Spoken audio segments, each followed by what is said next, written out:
The weather forecast with Akindogas.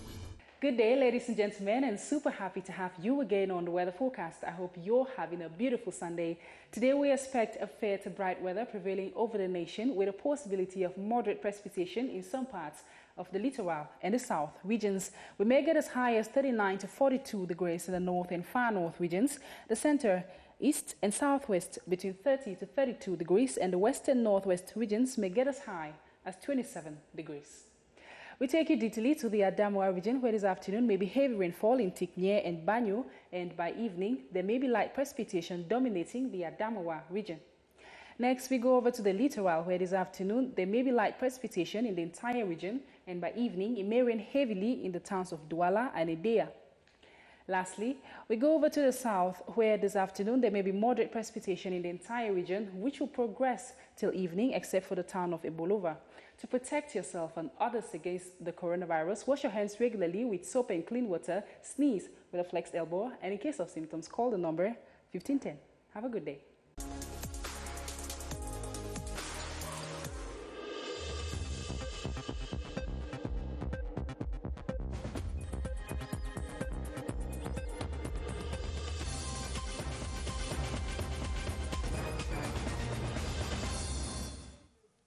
Merci de rester sur la CRTV. Bienvenue aux 12h. Bon après-midi, Gilbert Tonguéné. Good afternoon, Catherine Toulouelanga. Vous avez les titres de ce journal.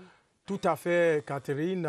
World Press Freedom Day is being observed today under the theme Journalism Without Fear or Favor. The day was instituted by the UN to celebrate the fundamental principles of press freedom, defend the media from attacks, and pay tribute to journalists who have lost their lives in the line of duty. The Rapid Intervention Battalion of the Army, known as the BIR, has donated coronavirus materials to vulnerable population in the Adamawa region. The donation is meant to check the spread of the coronavirus in the border localities with the Central African Republic. And how passionate are you about your job, whatever its nature? It is often said that there is no menial job out there. In our feature page, we will take you to discover the job of yardmen in Betwa. Voilà pour les titres, la première partie de ce journal. Avec vous, Catherine Toulouelanga. En ouverture de ce journal, 644 journaux de presse écrite répertoriés au Conseil national de la communication, autour de 200 chaînes de radio et près de 50 télévisions. Voilà ce que pèse le paysage audiovisuel du Cameroun. Mais à côté de cela, le débat sur une possible restriction de la liberté de presse au Cameroun reste ouvert. Les contours de cette question dans ce reportage et cette analyse surtout de Serge Atangana-Bissot. Ils ont tous ce mot dans la bouche, liberté de la presse. Et nos amis qui nous veulent du bien contribuent à distraire les masses, parce qu'ils amplifient la moindre convocation d'un héros de la plume au commissariat pour des faits souvent avérés, quelquefois même n'ayant pas de lien avec leur gagne-pain. Franchement, entre nous, on écrirait ainsi si la peur du gendarme était maîtresse, si l'épée planait sur nos têtes tant que ça. L'état de la liberté de la presse en 2020 au Cameroun est encourageant parce que les journaux, les médias de manière générale s'expriment librement. Nous avons une quantité importante de journaux. On joue les intéressants, on retient l'attention en déjouant les faits, en distordant la collecte. Ce qui donne du goût, ce sont les égouts. Et voilà qu'on passe à côté de l'essentiel. Depuis les jours Covid-19, plus du tiers des journaux paraissant sur la place ne paraissent justement plus. La distribution, il y a longtemps qu'elle a déposé son livre des comptes. L'aide à la presse, plus que jamais, argent des beignets, tant les arriérés des salaires et de factures de l'imprimerie se sont amoncelés, l'ont englouti.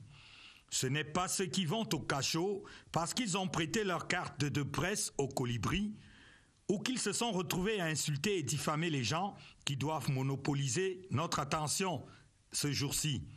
La nécrose dont sont saisis les particuliers devant notre prose fait ressembler notre presse, à quelques exceptions près, à de vastes entreprises de démolition.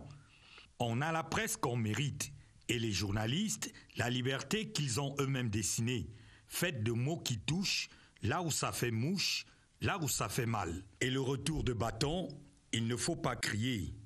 Ce n'est juste qu'un retour, comme ils disent, à l'avenue Kennedy.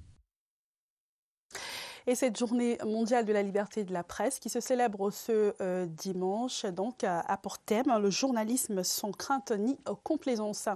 Et à l'occasion de cette journée, l'UNESCO lancera une campagne mondiale dans les médias et sur les réseaux sociaux qui mettra un accent sur les mesures à prendre pour garantir l'indépendance du journalisme. Et dans un autre registre, rendons-nous dans la région du Sud-Ouest où les nouveaux responsables de l'université de Buea viennent d'être installés. Ils ont promis de remplir leur cahier de charges et surtout de répondre aux défis qui les interpellent. Voyons cela avec Stéphane Talas, RTV Sud-Ouest. Voici les nouveaux responsables nommés à l'université de Buea.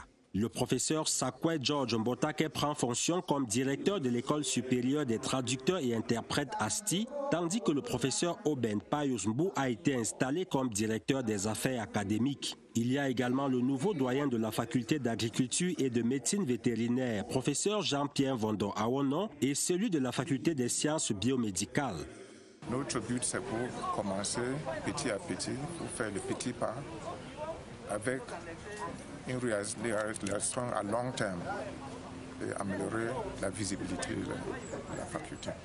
Nous sommes prêts à aborder et à combler toutes les lacunes qui existent. Il y a la division 3, qui a déjà un département, n'est-ce pas, de bilinguisme et le département des études générales où nous pouvons intégrer, n'est-ce pas, l'étude de culture.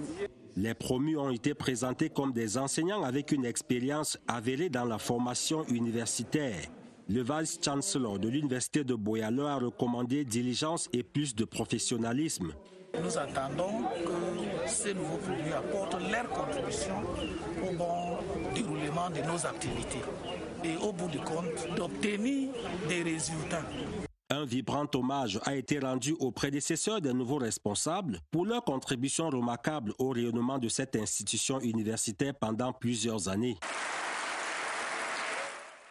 La région du Sud-Ouest qui a tenu hier la 3e réunion extraordinaire du bureau exécutif des chefs traditionnels de la région du Sud-Ouest. On va dans la région de l'Ouest, principalement à Fongo-Tongo, où la commune donc, a adopté son compte administratif pour l'exercice 2019 d'une valeur de 543 milliards de francs CFA. Les travaux se sont déroulés en présence du préfet de la Ménois, Michel Renaud-Wanja.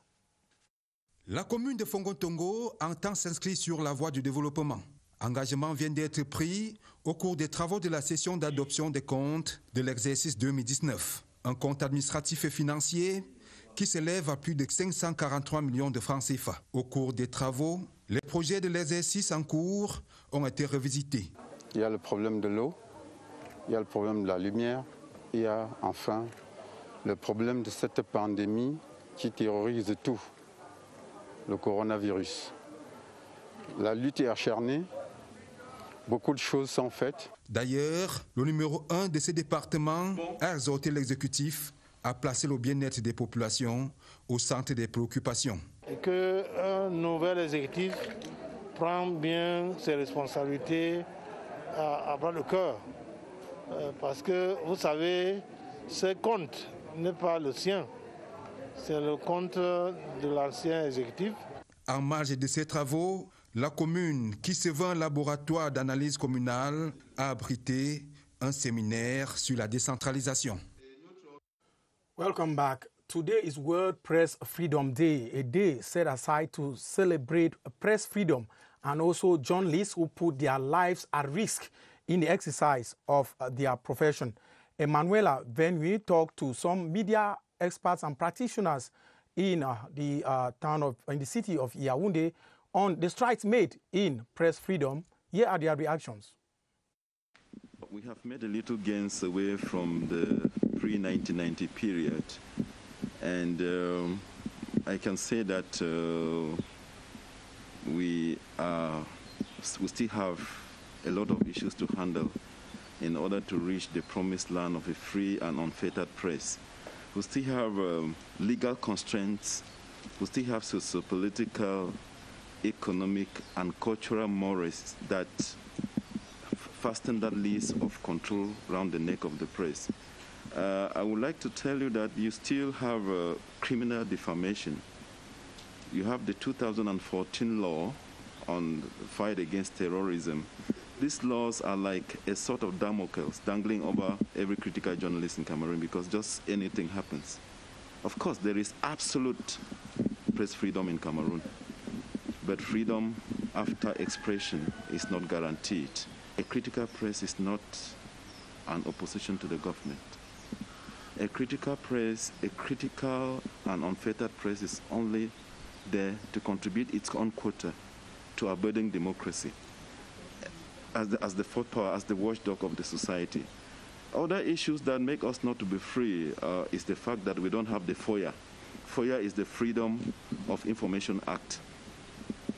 Of course, that will enable journalists to get access to official sources of information. Access to information is quite a very difficult challenge for us, especially practicing within the private sector, the independent media, especially accessing information from government offices is really very preoccupying at the moment. There are several bottlenecks that prevent us from having information from government offices. There are a lot of administrative procedure which is required to get such information, and even if you make effort, sometimes you finally end the process without getting that information.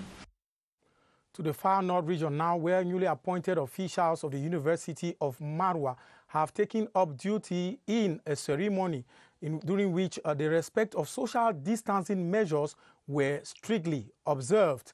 And one of the officials who was installed at the University of Maroua is a dean of the Faculty of Science, Professor Elizabeth Ngombum, who says that she's going to work with her collaborators in the faculty to make sure that they look for treatments to malaria and the coronavirus that's ravaging the world at the moment. Let's have more with Henry Tato Ekambi from Maroua. Over 460,000 cases of malaria were recorded in 2019 in the far north, with more than 1,400 persons losing their lives. The new dean of the Faculty of Science in the University of Maroua says she and her team will seek ways to contribute in bringing this malaria and even COVID-19 to their knees through the use of medicinal plants. As we also have some plants that are healing malaria, our result can challenge or go in the same way the medicine that were presented in Madagascar. These new officials, whose missions have a lot to do with technology, say they want to reduce the technological roadblocks in the university and take distant learning forward. The situation we are now there's a lot of problems with distance learning. How can we tackle them? By introducing, by training, by making that the students access the platform. In the city, which were in strict respect of the measures to combat COVID-19, the rector of the university, Professor Idrisu Alioum, instructed the 9 newly appointed to bring their new touch that will take the citadel of learning to a higher level. COVID-19 materials, of course, that are going to help to fight against that pandemic have been donated by the Rapid Intervention Battalion of the Army, known as the B, to the populations of Ngawi, Mbatwa, and Yamba. These are border localities in the Adamawa region. And the materials were received in Ngawi by local administrative authorities of the localities, which are, of course, at the borders with the Central African Republic. We have this report from Amos Eno Nyaket Agbo from Gaoundéré. 3 border localities with the Central African Republic, Ngawi, Yamba, and Batwa Godole in the Mbere division of the Adamawa region secured by the Rapid Intervention Battalion from the exercise of armed rebel groups today, receiving anti-COVID-19 preventive items. The population were offered 90 buckets, 24 liters of hand sanitizers, 32 cartons of soap, and 650 face masks as weapons to war against the coronavirus. The population, through the mayor of Ngawi, Abdurrahman Labi, saluted the gesture of the uniformed men, praising the synergy between the army and the nation. While handing over the COVID-19 prevention items to the population of the 3 border localities, the men in uniform called on them to make proper use, stating that the best defense mechanism against the virus is prevention. The population were taught on best hand-washing methods and other techniques to stay safe from the COVID-19 pandemic. 3 localités frontalières dans la région de la Damawat, désormais armées contre le Covid-19. Là-bas, le bataillon d'intervention rapide a offert des kits d'hygiène contre le coronavirus. Donc, à cette opération a été associée une campagne de sensibilisation et des techniques de lavage des mains. Voyons cela dans ce reportage de Salomon Kankili Babalé. Ngawi, Batwa et Yamba ne sont plus seulement des zones frontalières que le 5e bataillon d'intervention rapide a sécurisé de l'emprise des groupes armés. Désormais, les populations locales le sont aussi contre le Covid-19. Les kits hygiéniques offerts témoignent de la cohésion entre ce corps d'élite et les communautés locales. Ngawi, c'est une ville frontalière et il y a beaucoup de gens qui entrent de tous les côtés. Depuis qu'ils sont venus, il y a plus des enlèvements ici dans notre arrondissement. Même les malfrats qui étaient au niveau de la frontière à 15 km, eux-mêmes, ils ont disparu. La meilleure arme de défense contre la pandémie, c'est la prévention, dira le représentant du général de brigade, conseiller technique à la présidence de la République. Comme dans une passe d'armes, la guerre contre le Covid-19 est déclarée et les langues locales mises à contribution.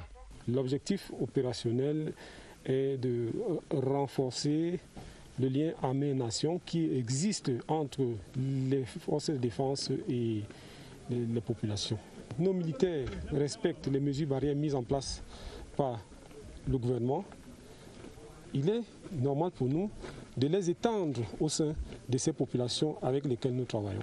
Les techniques de lavage de mains et d'autres mesures barrières expliquées aux populations.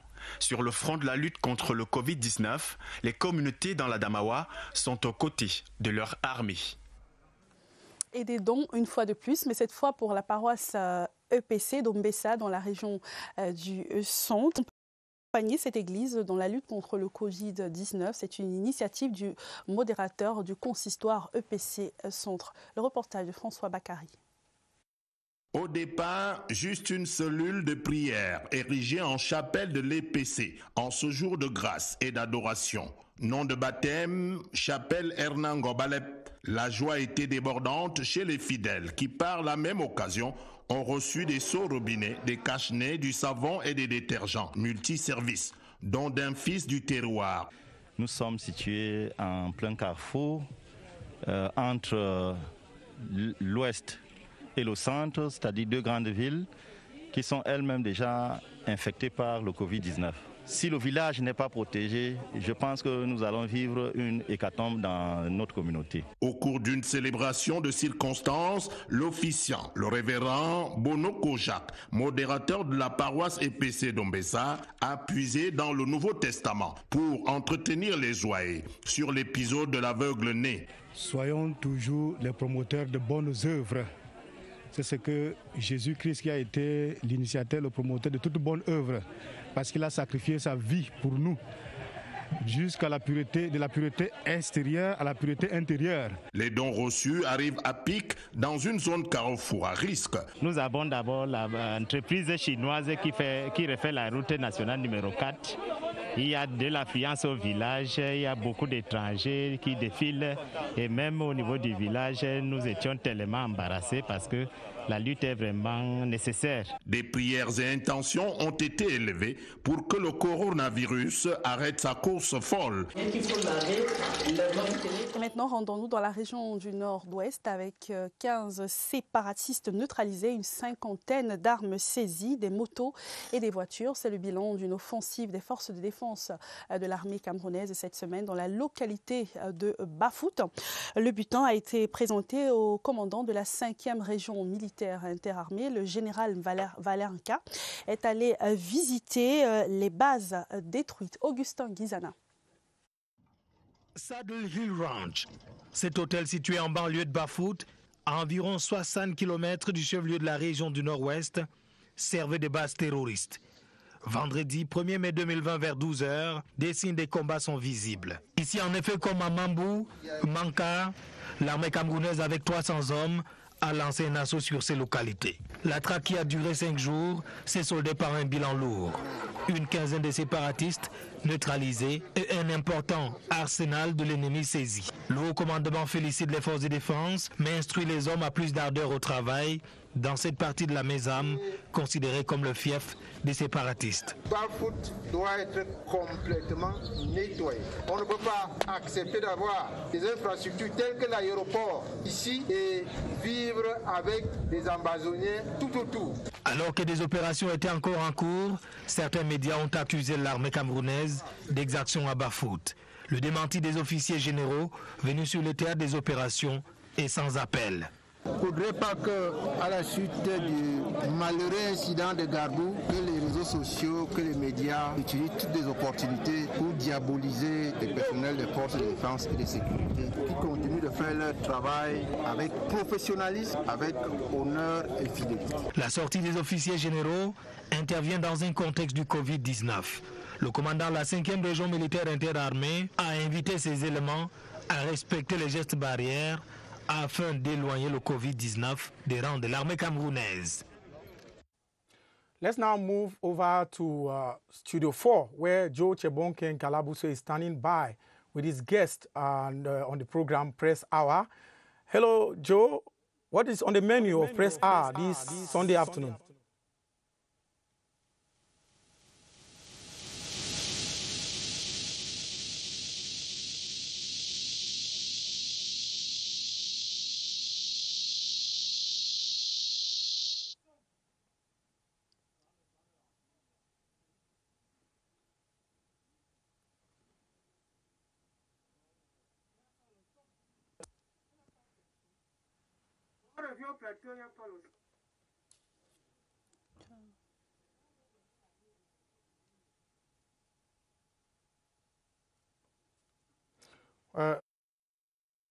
We sorry for that. The sound was not really audible, but we understand that with your guest, you are going to be touching on World Press Freedom Day that's been observed in Cameroon and across the globe today. We continue in this newscast to talk about the Swiss government that has disbursed the sum of 3 billion CFA francs to help strengthen Cameroon's fight to overcome the coronavirus pandemic. The disclosure was made by the Swiss ambassador to Cameroon in an exclusive interview with the CRTV. Ambassador Pietro Lazzeri also announced other assistance in the health and humanitarian domains. Charles Ebune tells us more in this report. Of the plus 3 million people infected globally by the coronavirus, plus 40,000 are Swiss. Of the plus 230,000 dead because of the coronavirus, plus 14,000 are Swiss. Yet, the country remains globally committed to the counter-virus effort. The Federal Council is supporting the international response with 100 million Swiss francs already in place, so about 100 million US dollars. And right today, this morning, the Swiss Foreign Minister announced that Switzerland is putting on the table of the humanitarian response to the crisis 400 million Swiss francs. One of the hard-hit countries in Africa, here is what Cameroon gets from that package. We're talking about 3 billion CFA. So this project... The framework of fighting COVID. Yeah, so this 3 billion CFA are going to be readjusted and used for the response to the COVID-19 in Cameroon. Apart from that, the Swiss have been working with Cameroon in other forms of assistance in an anti-coronavirus task force. If you look at the test center established by the government of Cameroon, the firm who has been building the test center COVID-19, it's a Swiss one. Airport airports closed worldwide, special arrangements have been made by Cameroon and Switzerland to see their nationals return home peacefully. We had here Swiss people blocked in Cameroon and Cameroonians blocked in Switzerland. So we had to organize a special flight, and we were able really to bring back Cameroonians and to fly back Swiss and European. Who paid the bills? The Swiss government. The Swiss government. And with lockdowns everywhere, there is something this country is missing because of the coronavirus. We are missing the diplomatic life and our friends coming, visiting us. And you know, as we say, we have to wait for better time. Confinement years. The Swiss believe the coronavirus must be an opportunity to strengthen international solidarity more than ever. Our feature story in the midday news of today takes us to the East region to discover the job of yard men. Elizabeth Bombone Agbo takes us into the world of yard men and says some of them carry out their task with passion and commitment. Elizabeth? The desire to see things beautiful is usually their motivating force. With or without any formal training, they embark on their job hoping to improve on their skills as the years go by. They are often referred to as yard men in charge of keeping the surroundings or premises of institutions or homes clean. I am internally displaced. So when I came to Betoya, so when I said I had no job, I said I should be taking care of the yard, cleaning, planting flowers. Really, I didn't learn it anywhere. It's an inspiration. Anything you show me that I should do, which I know that I can earn a living, I do it effectively. Their daily schedule depends on their workload and the job description of every enterprise. I work every day. In the morning when I come, I clean, put all the frontage of the director, then clean the whole yard. Make sure that everything is clean. Then by around 2 o'clock, I'll go back to the house.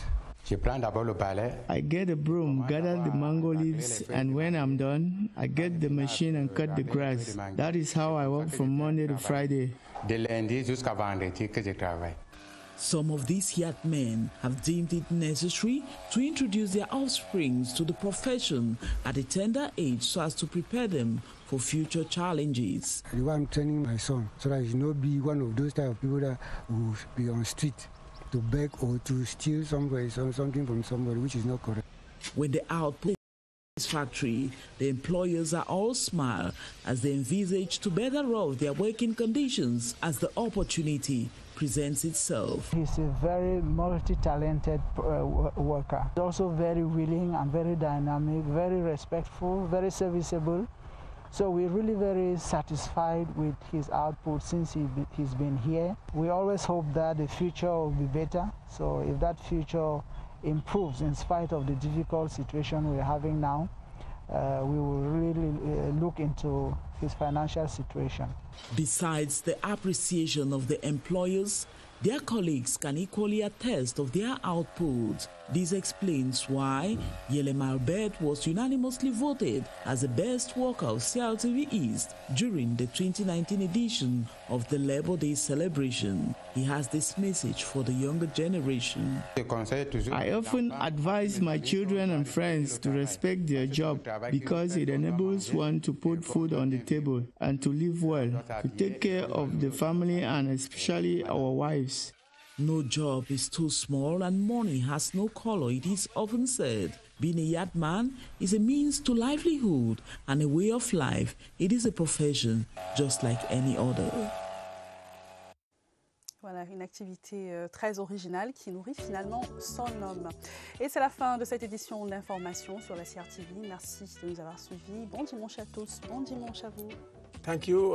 Bon dimanche to Catherine Toulou Elanga. Thanks to all of you viewers in Cameroon and across the world. Up next is Press R with Joe Chebonkeng Kalabuswe and his panel of guests.